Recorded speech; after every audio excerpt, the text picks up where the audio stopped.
Thank you all for coming. It is a fantastic turnout and a great way to start the week. Also want to thank Brand Innovators for the lovely venue and especially the air conditioning. And I also want to thank my esteemed panel for offering their time and their insights and their perspective today. So first with me, I have got Carina Ertl, CMO, Bucherer USA, Zoe Lazarre, CMO of Genentech, Adrian Fung, CMO of eBay, Sydne Mullings, GM, Americas and Industry, Microsoft, Joy Howard, CMO, Back Market, and then Adrian Zaretsky, CMO of Morgan Stanley E-Trade. So today's session, we're going to be talking about how some of the macroeconomic, geopolitical, technological trends that we're seeing in the world are making it really, really difficult and disrupting traditional approaches to business planning, forcing marketers to really rethink how they engage with their customer base, from driving growth and building brands in uncertain times to leveraging AI and recognizing critical shifts in the customer landscape. So with that and this long panel, we're going to have to keep this tight. We've got 30 minutes. And we're going to be looking into how they're positioning the organizations for what's next. So given this context, I'd like to start by talking about how you are evolving your marketing organizations internally from a structure standpoint, from a talent mix standpoint, and then like any operational workflows that you're employing to stay agile in the market. So I would like to start with Zoe. Let's kick it off. Good morning. It is great to be back with Brand Innovators, so welcome to Cannes. This is such an important question for what we do at marketing because the answer is all of the above. We are constantly evolving and changing how we think about marketing and what our marketers do every day. And maybe I'll call out 2 to 3 things in the spirit of brevity. The first is about what marketers do every day. Our marketers are performance marketers now. So every single piece of content that they put out, they are measuring, they are iterating, and they are learning. And marketers now own that full end-to-end spectrum of what they own, what they create, and what they produce. And then we're leveraging AI on the back end to break down silos between our marketing and those channels. Great. Andrea, can I get you to weigh in from the perspective of Morgan Stanley? Absolutely, and good morning. Is this everybody's first panel? Yeah? Okay, great. I'm happy that we're on the first panel because the chairs are gonna get a little precarious today. It is 1,000 degrees. But it's great to be here, and thank you, Brand Innovators, for having us.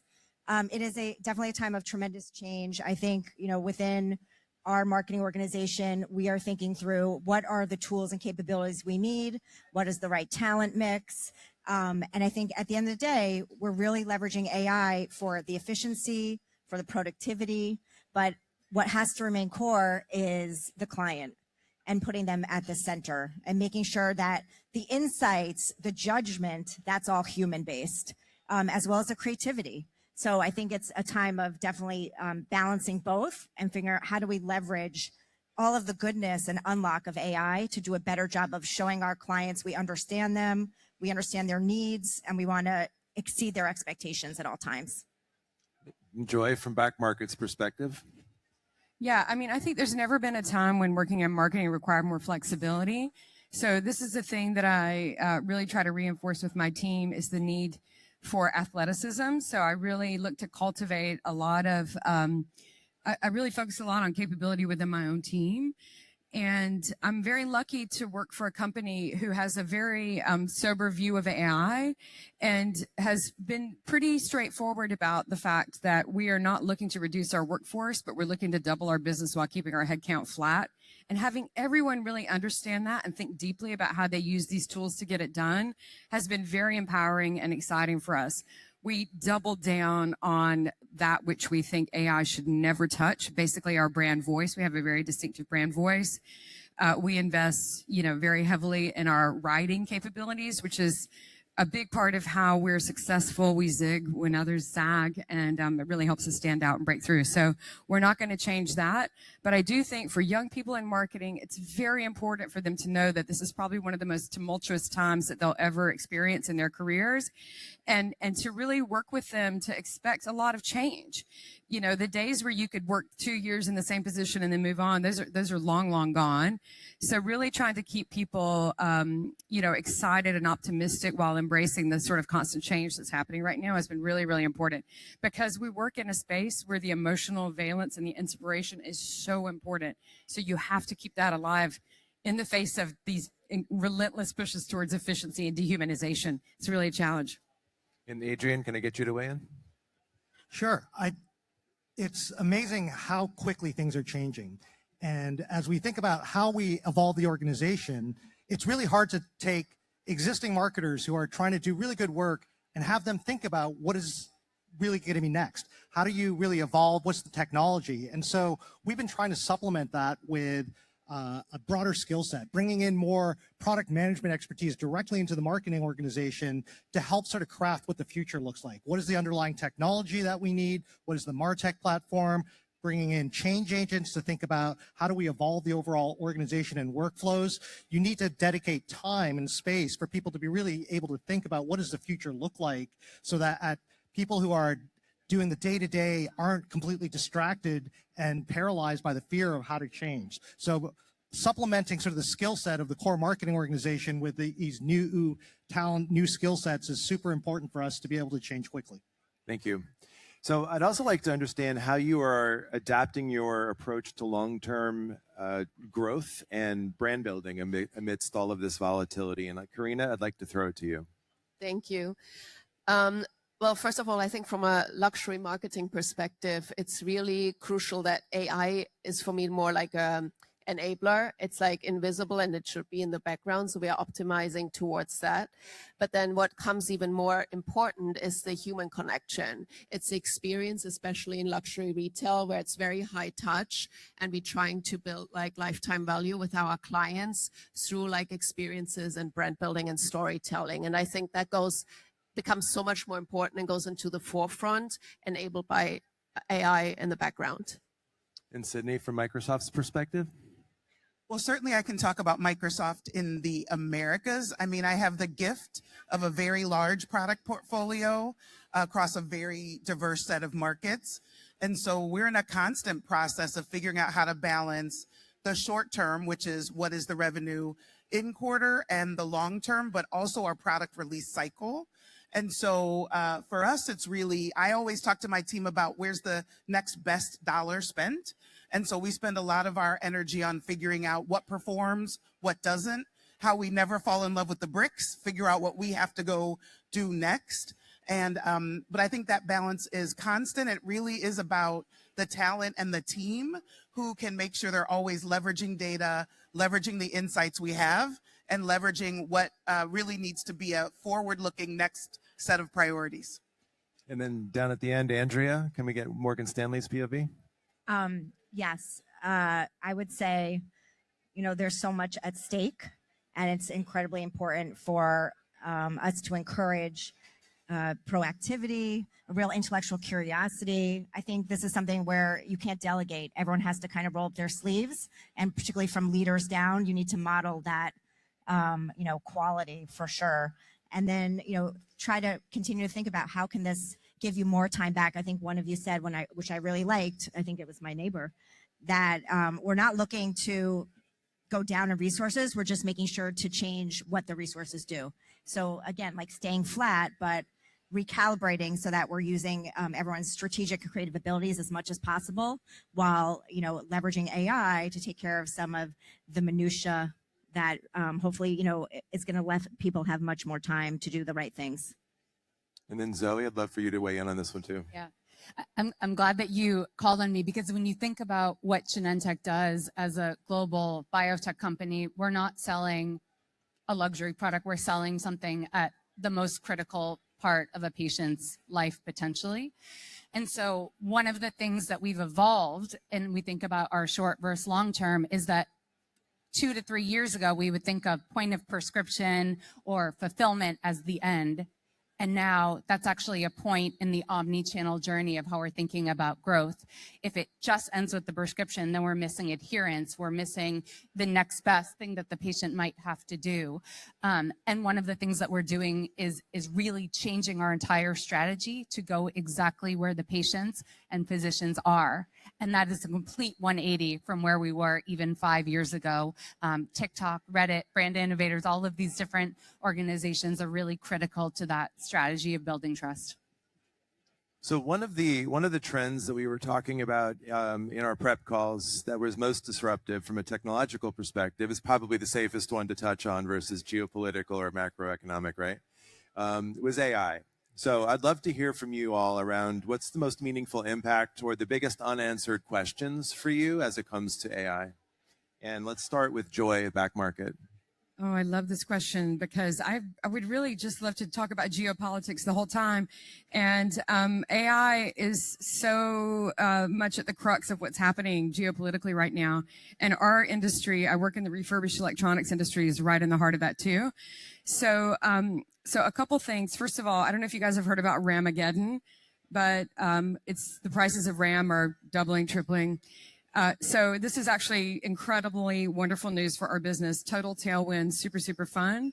But the other interesting thing that's happening is that AI is moving intelligence off the device. And this is very, very exciting for us because what people are finding is that for much less expensive devices, they can run the most sophisticated AI models in the world. So again, like incredible tailwinds for our business. But the most unanswered question for me around AI is actually going to be very pragmatic after what I've said.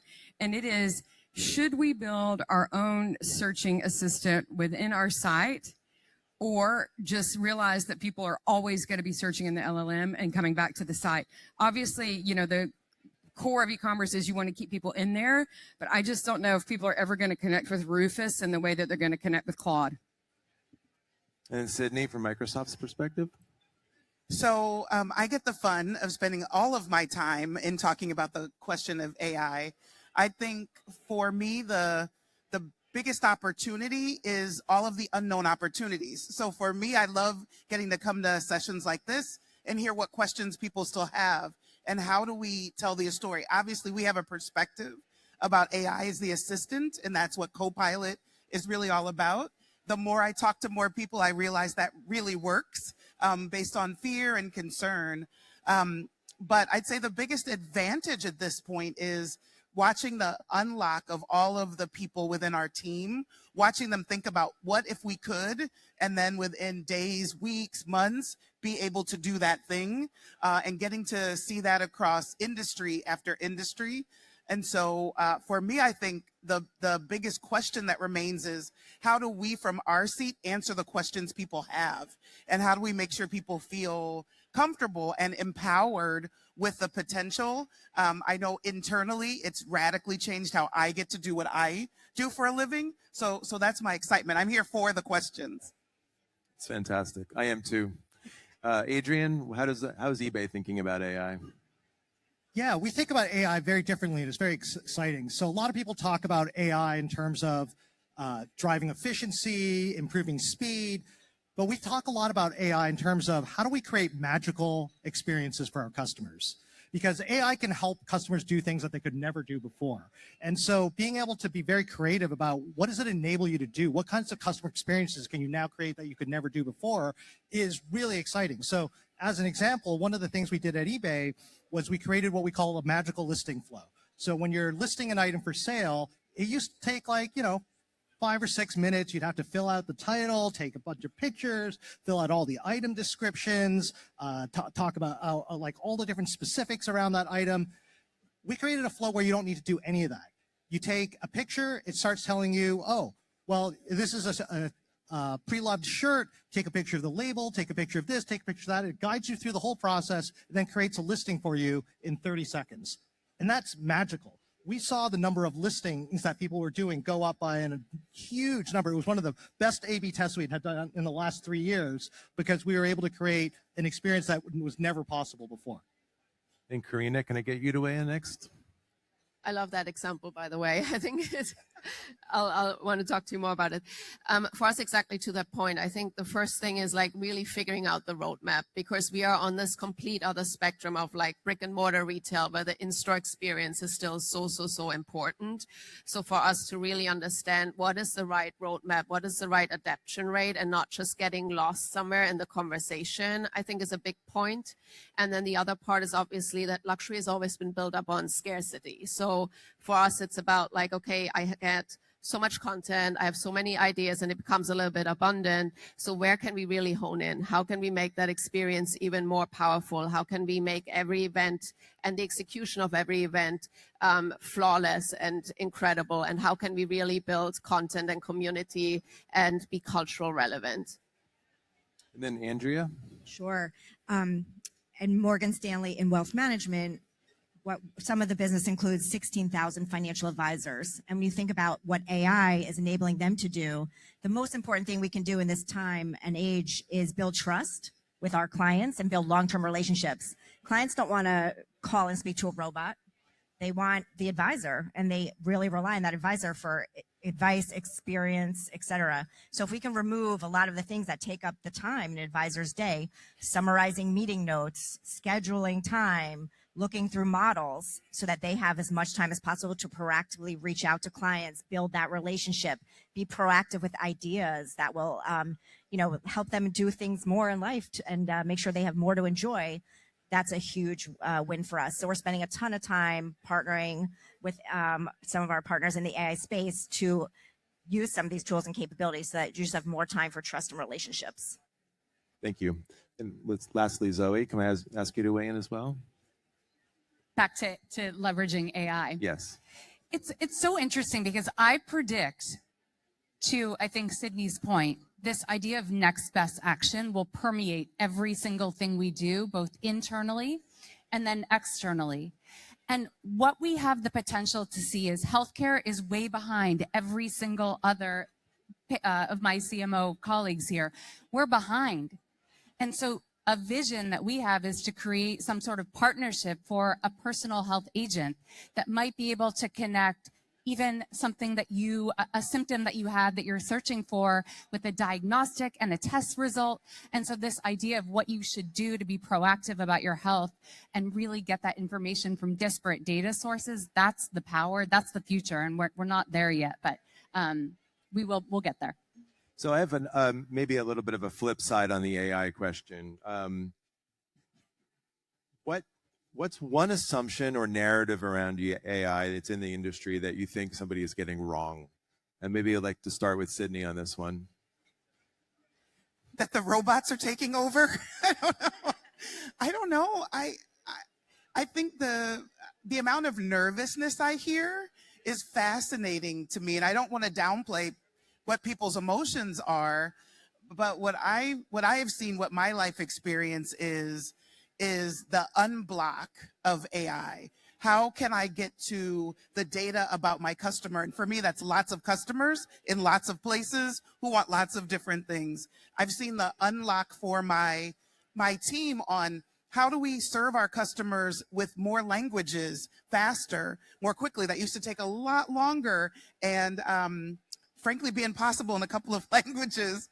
I see our ability to create customized, beautiful experiences that have really been unlocked. And so I know there's no robots where I work, and I work in Seattle at the mothership waiting to take over. So I would hope that people can experiment. I would hope that people can find little tiny projects that are important to them. I ran into someone I met 2 years ago who I talked about doing my daughter's college search with AI. And he's like, I did it, it worked, it was great. Like find that little thing that unlocks for you personally and for your team, and to try that. But I think that there's some overlord of concern. That's what I think people are getting wrong.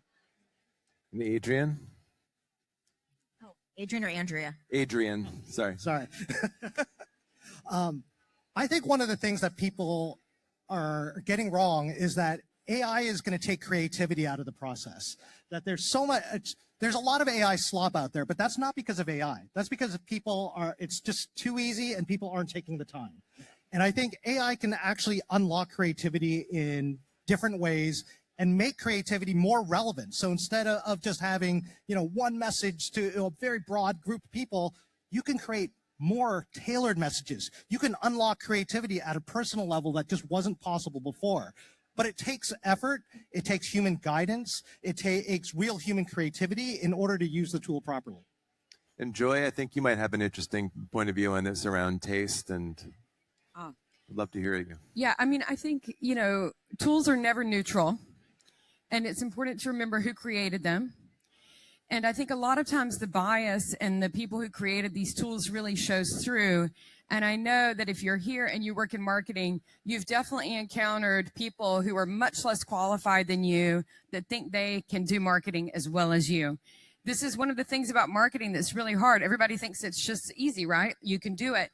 And the creation of the way that these tools have been created kind of reflects that. It's like, oh, anybody can make an ad, So you have all the engineers in the company like, look, I made a campaign. It's just as good as yours. It's like, dude, it's so bad, but they think that that's easy. So they really can't see the difference between the great work and the bad work. So I think you can see a lot of stuff coming through in the tools where it's like, people who've been more quantitative, engineers, I can be a marketer now. Like, I can just do it and I can save you all this time, Joy. And it's like, hey guys, I'm really sorry, but there's a craft to what I'm doing. And I think this is what, if I'm giving young people advice about AI, I say, get out there in the world, really experience the world and cultivate your own point of view, your own aesthetic, your sense of taste, because this is the thing that and I could go on and on. Like, there's so many amazing things that we do. Also with listings, people have thousands of dollars of e-waste in drawers in their homes. You can take a picture with your phone and we can estimate what the junk in your drawer is worth for you, and also help you list it. It's incredible. But AI is not going to make a really moving, piece of content.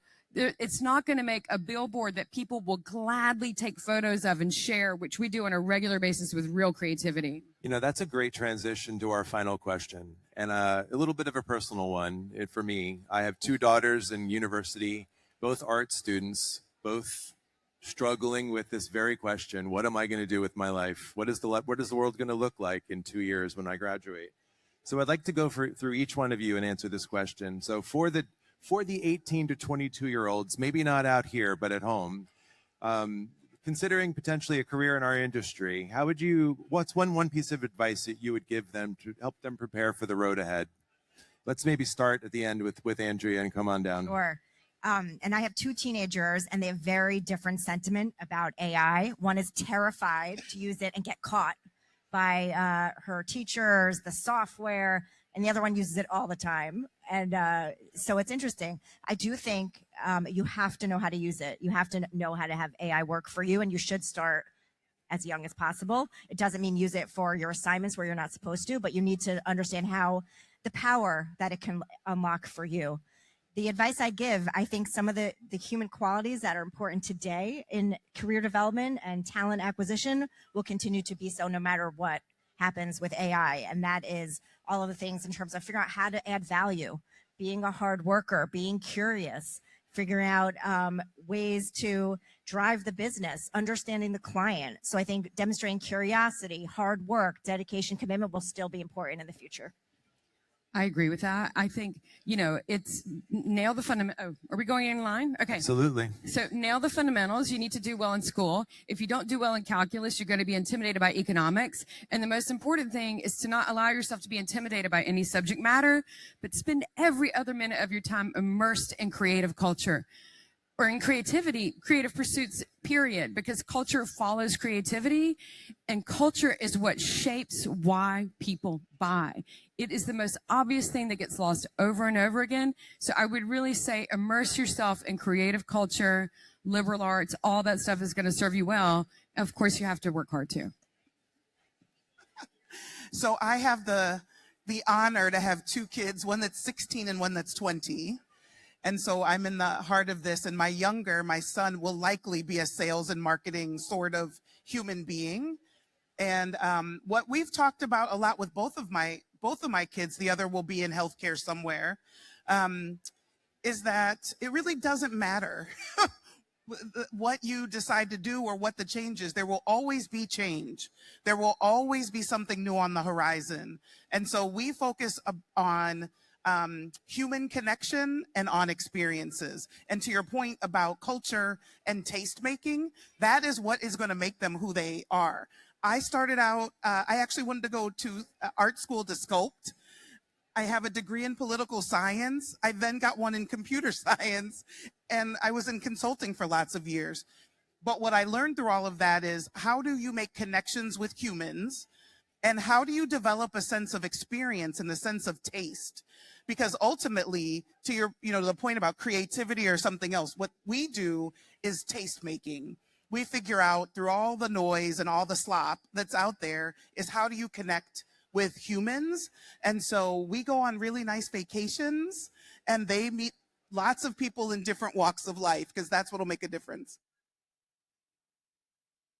Yeah, I think all of my colleagues here have been talking about the fact that really leaning into the human side of things is going to be what differentiates and what's going to be needed. And I think it's partially like, how do you think about taste making? How do you think about style? How do you think about connecting from a human emotional standpoint? But then it's also about, how do you interact with people? At the end of the day, unless AI takes over everything and no one has jobs anymore, you're still going to have to interact with people, right? And at the end of the day, you're still going to have to be able to interact with people, whether you're in a sales role, whether you're in a leadership role, whatever it is. Understanding people, understanding how to communicate with people, understanding how to influence people, all of that is still going to be super important. What I will say is the world today is wild. So my son is much younger. And I said to my husband the other day, oh, he'll never have to put gas in a car. And my husband said to me, he probably will never have to drive a car. And it's really just enlightening about how quickly things will change in just 10 years. The last time I was at Brand Innovators, it was the Super Bowl in San Francisco. And to sort of weave some of the themes of my colleagues, I would say play sports, right? Because you think about those places where you can generate connection and teamwork and working together and genuine creative and open thinking. And if your kid is into sports, no matter how old, or even if you're an adult, that is the place where I feel like we'll still see a lot of inspiration. We partner with NASCAR this year for the first time. And so we're just thinking about all these opportunities to embrace that idea. Bring us home, Carina. I like to quote Steve Jobs: stay curious and stay hungry, and be agile, but also to all the cultural points. It's really, when you think about like brands, what makes them, it's because they resonate with culture. So really honing in on culture, arts, design, creativity. And last but not least, and we said it especially from Joy and Andrea, is the human connection. I think that's absolutely crucial. And my very last point is to really help your teams, because it is chaotic and it gets very frustrating, and the next generation is definitely a little bit lost, and we lack this like middle management, and we haven't been in office due to COVID. So there's definitely a huge lack and an opportunity to mentor people and support them in that change. Well, we have one of our panelists has to go to another speaking event, so we're going to wrap it up now, but I wanted to thank you all again for your time and your insights, and thank you for coming. Thank you all. Thank you.